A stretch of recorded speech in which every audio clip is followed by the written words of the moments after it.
Bismillahirrahmanirrahim. Assalamualaikum warahmatullahi wabarakatuh.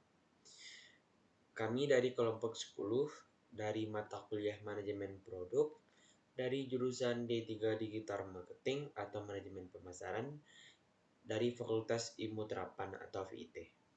Yang beranggotakan 3 orang, yaitu yang pertama Dewa Lia Fikri dengan NIM 6704 2230 29. Yang kedua ada Diki Aditya Julian dengan NIM 6704 2230 04. Dan yang terakhir ada Muhammad Asil Mawarid dengan NIM 6704 2230 54. Baiklah, pada kesempatan kali ini kami dari kelompok 10 akan menjelaskan tentang cross channel, yaitu perusahaan yang kelompok kami ambil, yaitu Bank Rakyat Indonesia atau BRI. PT Bank Rakyat Indonesia Persero merupakan salah satu bank milik pemerintahan yang memiliki jaringan terluas dan terbesar di Indonesia. Bank yang awalnya bernama Depura Kertos Hope and Sparbank dari Island Hopden didirikan 16 Desember 1895 di Purwokerto, Jawa Barat, oleh Raden Bey Ari Widjaat Madja. Bank yang telah berdiri selama 118 tahun ini memiliki 9.736 kantor. PT Bank Rakyat Indonesia atau Persero terdiri dari kantor pusat, kantor wilayah, kantor cabang pembantu, kantor unit, kantor kas bayar, teras BRI, dan teras mobile yang tersebar di seluruh Indonesia. PT Bank Indonesia Persero memiliki jaringan di setiap kecamatan, yaitu kantor unit.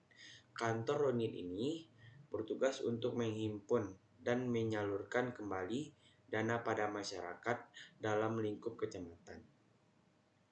Kantor unit ini melayani kredit namun terbatas, misalnya KUR, maksimal pinjaman 20 juta rupiah, kredit modal kerja dan kredit investasi maksimal, serta 100 juta rupiah. Sumber daya manusia atau SDM yang ada di kantor unit meliputi kepala unit, menteri customer service, teller, sapam, cleaning service, dan penjaga malam. Setiap pegawai memiliki komputer masing-masing yang terhubung oleh aplikasi Brinet kecuali sapam. Cleaning service dan penjaga malam, aplikasi Brinet isinya meliputi sistem operasional dan sistem pelapor yang terintegrasi dengan kantor pusat Jakarta. Baiklah, penjelasan berikutnya akan dijelaskan oleh Diki Aditya Julian. Ini saya akan melanjutkan penjelasan dari Dewa. Bank Rakyat Indonesia atau Persero berada di bawah Bank Indonesia, di mana semua kantor dari PT Bank Rakyat Indonesia wajib memenuhi peraturan dari Bank Indonesia, terutama dalam hal keamanan informasi. Keamanan informasi penting karena kebocoran, kerusakan, ketidakakuratan, ketidaktersediaan atau gangguan lain terhadap informasi tersebut dapat menimbulkan dampak yang merugikan baik secara finansial maupun non-finansial bagi bank. Kantor unit Sukomodo memenuhi peraturan keamanan informasi dari Bank Indonesia untuk memberikan jaminan keamanan kepada nasabah. Saat ini, belum ada audit eksternal yang spesifik mengenai keamanan informasi pada kantor unit Sukomodo. Selama ini, audit eksternal dari Bank Indonesia untuk kantor unit dari PT Bank Rakyat Indonesia atau Persero seluruh Indonesia dilakukan dengan mengambil sampling. Kantor unit Sukomodo yang berada di bawah cabang Magetan belum pernah menjadi sampling dari Bank Indonesia, sehingga kantor unit Sukomodo perlu untuk mengetahui sejauh mana keamanan informasi yang diterapkan telah memenuhi peraturan Bank Indonesia. Untuk mengetahui tingkat keamanan informasi tersebut, diperlakukan audit keamanan informasi. Audit keamanan informasi dari PT Bank Rakyat Indonesia atau Persero Menggunakan regulasi yang berlaku saat ini yaitu Surat Edaran Bank Indonesia nomor 930 DPNP tanggal 12 tahun 2007. Surat Edaran nomor 930 DPNP yang berisi tentang penerapan manajemen risiko dalam penggunaan teknologi informasi oleh Bank Umum. Dalam Surat Edaran nomor 930 DPNP terdapat lampiran satu yang berisi pedoman penerapan manajemen risiko dalam penggunaan teknologi informasi oleh Bank Umum. Pedoman tersebut digunakan sebagai pedoman dalam audit yang dilakukan. Baik, saya akan melanjutkan penjelasan dari Diki Aditya Julian. Dalam audit ini akan dibandingkan kesesuaiannya antara operasional dengan peraturan dari Bank Indonesia, karena masalah keamanan merupakan salah satu aspek penting dari sebuah sistem informasi. Audit keamanan informasi ini menggunakan penerapan manajemen risiko yang bertujuan untuk meminimalkan risiko yang dapat menggagalkan visi dan misi dari bank.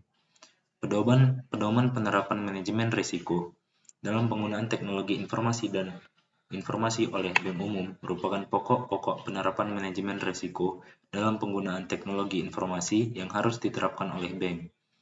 Dalam penelitian ini, pedoman tersebut dibantu dengan referensi ISO 27002 tahun 2013 untuk hal pengecekan, terutama dalam hal kontrol keamanannya.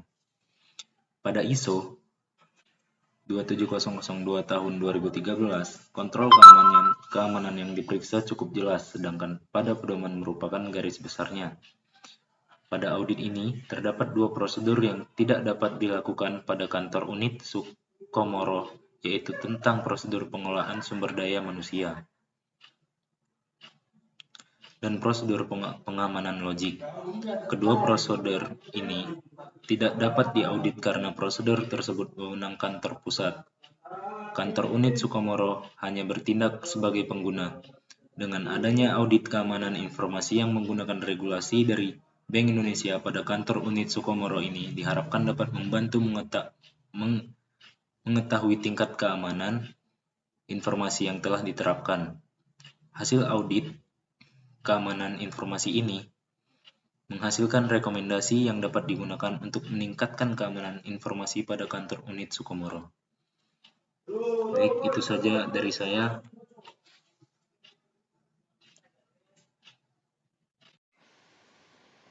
Baiklah, sampai di sinilah penjelasan dari kelompok kami. Kalau ada kekurangan atau kesalahan, kami mohon maaf. Saya sudahi dengan wabillahi taufiq wal hidayah. Wassalamualaikum warahmatullahi wabarakatuh.